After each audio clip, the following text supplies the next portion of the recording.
Bonjour, aujourd'hui je vais vous présenter un kit japonais issu de la série Super Dimensional Orgus qui donc est une série qui a été faite en partie par les mêmes créateurs que Macross.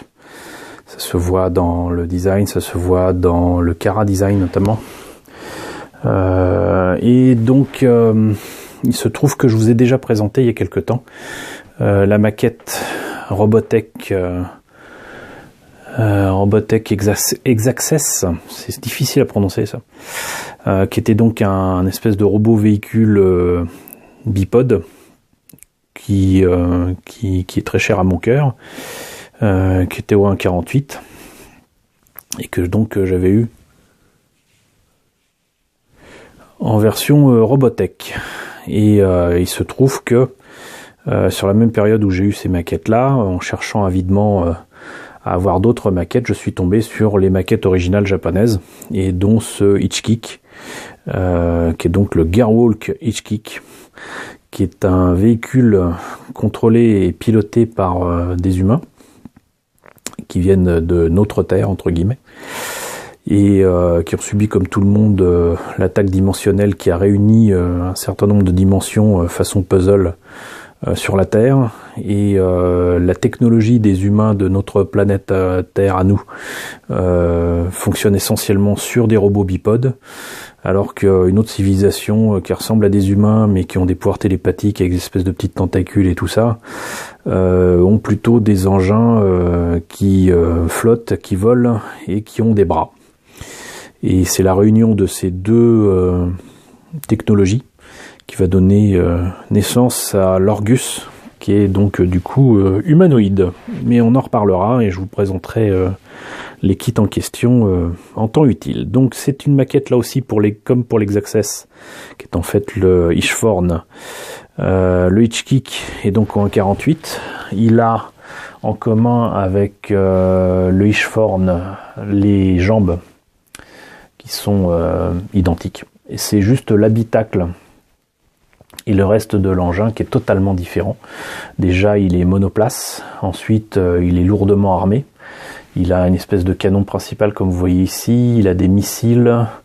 Il a des réacteurs ici qui lui permettent de voler ou de sauter au-dessus de certains obstacles s'il veut.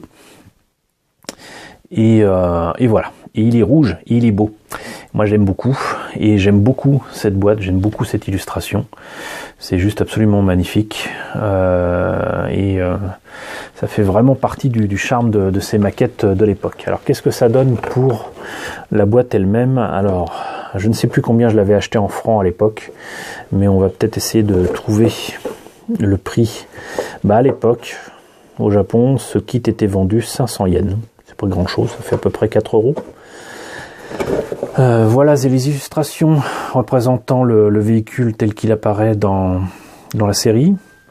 Le pilote, ce qui a été bien utile parce que ça m'a permis de peindre le pilote dans son cockpit.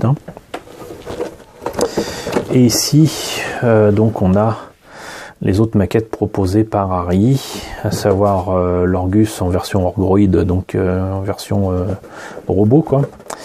L'Orgus Gearwalk, donc version transitoire entre le fighter et le robot, mais il y a une autre transformation aussi qui est supposée être tank, qui ressemble à rien, mais on y reviendra. L'Orgus a quatre transformations. Et comme je le disais, donc il y a le Hitchkick ici, et là c'est le Gearwalk Hirschhorn que je vous ai déjà présenté dans sa version Robotech. Et comme vous voyez, la version Revell le présentait en espèce de bleu-violet, et là ce violet est un petit peu plus pourpre, un petit peu plus rouge,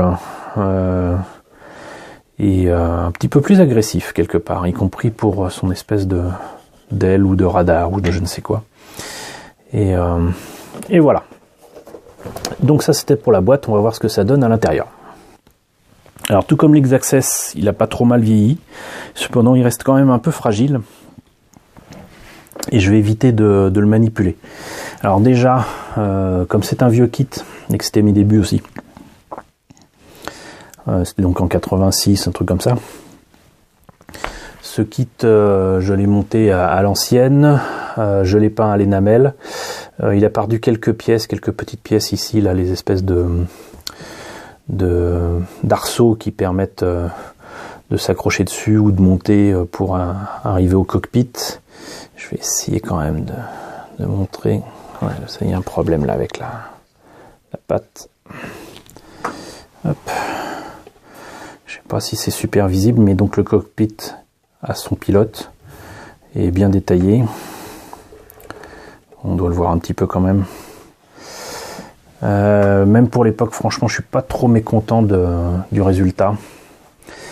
Et ce qui est juste étrange, c'est que la partie ouverte pour les missiles présente plutôt des mitrailleuses que des missiles. C'est comme si ça avait été fait en creux au lieu d'être en plein. C'est très bizarre. Enfin là, pour le coup, on a le retour en force de la logique Harry de faire tout n'importe comment. Mais ça reste quand même un très beau kit. Hein. Là, il y a les contre-mesures, je crois. C'est les trucs qui permettent de faire voler ailleurs les missiles ennemis qui vous prennent pour cible. Les fameux réacteurs qui leur permettent de plus ou moins voler. Les pattes font clic, clic, clic, croyez-moi sur parole. Là, cette fois-ci, par contre, j'ai mis cette partie des jambes correctement et dans le bon sens. Et sinon, comme vous l'avez vu avec l'X-Access, alias le Hirschhorn, vous avez de toute façon ici le moteur détaillé, je ne vais pas l'enlever, sous peine de le voir tomber en morceaux. Voilà.